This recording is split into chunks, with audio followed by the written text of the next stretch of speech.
Assalamualaikum warahmatullahi wabarakatuh. Yang saya hormati Ibu Nur Hanifah dan Ibu Sela selaku guru bahasa Indonesia di SMA Teuku Umar, serta penguji ujian praktik bahasa Indonesia, dan teman-teman yang saya cintai dan banggakan. Pertama-tama marilah kita panjatkan puji syukur kehadirat Allah Subhanahu wa Ta'ala, karenanya kita dapat berkumpul dengan sehat walafiat. Tak lupa juga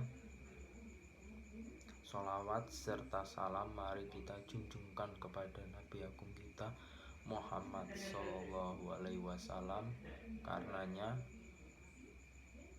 kita nantikan syafaatnya beliau di yaumul qiyamah. Amin ya rabbal alamin. Pada kesempatan kali ini saya akan membawakan ceramah yang berjudul Surga di Telapak Kaki Ibu. Berbakti kepada kedua orang tua adalah suatu kewajiban yang harus dilakukan anak kepada kedua orang tua, karena ridhonya Allah adalah ridho orang tua.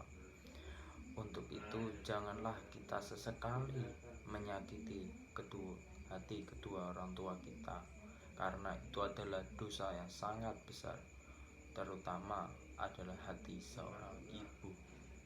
Hadirin yang dimuliakan oleh Allah Subhanahu wa Ta'ala, seorang tabiah pernah berkata, barang siapa yang mendoakan kedua orang tua 5 kali dalam sehari semalam, maka dia telah menunaikan kewajiban terhadap orang tuanya.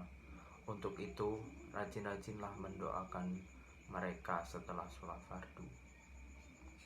Ada amal yang tidak akan terputus pahalanya, yaitu sedekah jariyah, ilmu yang bermanfaat, dan anak yang soleh. Untuk itu, rajin-rajinlah kita mendoakan kedua orang tua kita agar sehat selalu, panjang umur, dan diberikan rezeki yang cukup dan dimudahkan urusannya untuk ke depan. Amin amin ya rabbal alamin. Yang dimuliakan oleh Allah Subhanahu wa Ta'ala, dalam berbicara dengan orang tua kita harus menggunakan bahasa yang halus seperti bahasa Indonesia. Janganlah kita sesekali mencaci maki kedua orang tua kita. Berkata saja kita sudah mendapatkan dosa yang sangat besar. Kita harus menuruti perkataan apa yang dikatakan oleh kedua orang tua kita agar kita mendapatkan ridhonya kedua orang tua kita. Sebagai seorang anak sudah seharusnya mementingkan kepentingan seorang ibu dibanding kepentingan pribadi.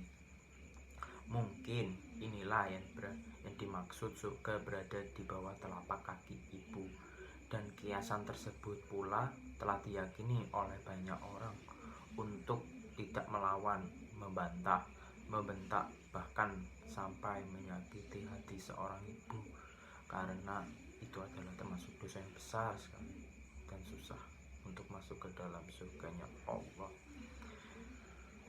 Dalam hadis tersebut, nama ibu disebutkan sebanyak 3 kali dan ayah 1 kali.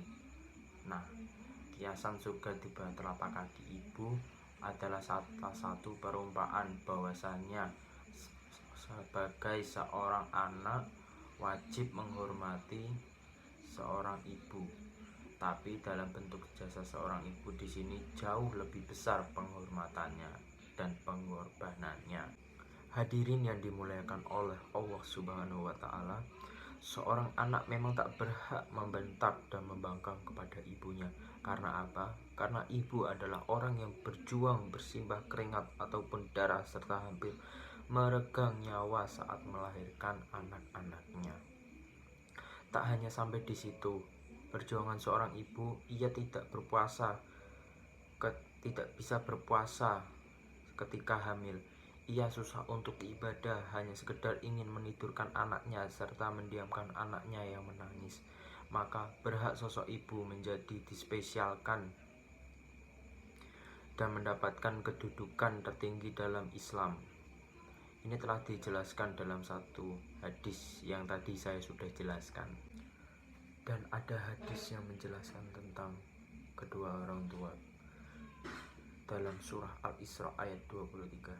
Dan Tuhanmu telah memerintahkan supaya kamu jangan menyembah selain Dia, dan hendaklah kamu berbuat baik kepada ibu dan ayah kamu dengan sebaik-baiknya. Jika salah seorang di antara keduanya atau keduanya sampai berumur lanjut dalam pemeliharaanmu, maka sekali-kali janganlah kamu mengatakan kepada keduanya perkataan "ah", dan janganlah kamu membentak mereka, dan ucapkanlah kepada mereka perkataan yang mulia.